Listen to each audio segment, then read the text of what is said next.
Hi అండి. ఇవాళ మనం జొన్న రొట్టె ఎలా చేద్దామో చూద్దాం మరి. ఒక ఉల్లిపాయ, ఒక పచ్చిమిరపకాయ కట్ చేసి పెట్టుకొని ఒక బౌల్లోకి వేసుకొని అందులో కొంచెం అల్లం వెల్లుల్లి పేస్ట్, రుచికి సరిపడా సాల్ట్, కొద్దిగా కారం వేసి దాంట్లో కొంచెం ఆయిల్ పోసి జొన్నపిండిని వేసుకొని నీళ్లు పోసుకుంటూ చపాతీ ముద్దలా కలుపుకోవాలి.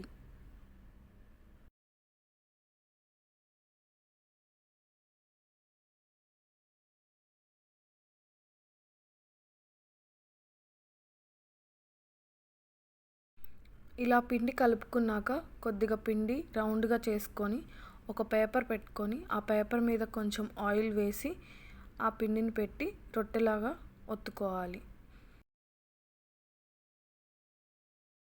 దీన్ని స్టవ్ మీద ప్యాన్ పెట్టుకొని బాగా హీట్ అయ్యాక దాని మీద వేసుకోవాలి. రెండు వైపులా కొంచెం కొంచెం నూనె వేసుకుంటూ బాగా ఎర్రగా వచ్చేదాకా కాల్చుకోవాలి.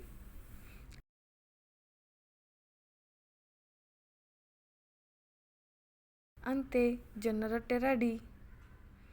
ఇంకొక వీడియోలో మళ్ళీ కలుసుకుందాం. మీరు కూడా ట్రై చేసి ఎలా వచ్చిందో నాకు కామెంట్ బాక్స్లో కామెంట్ చేయండి. బాయ్ మరి.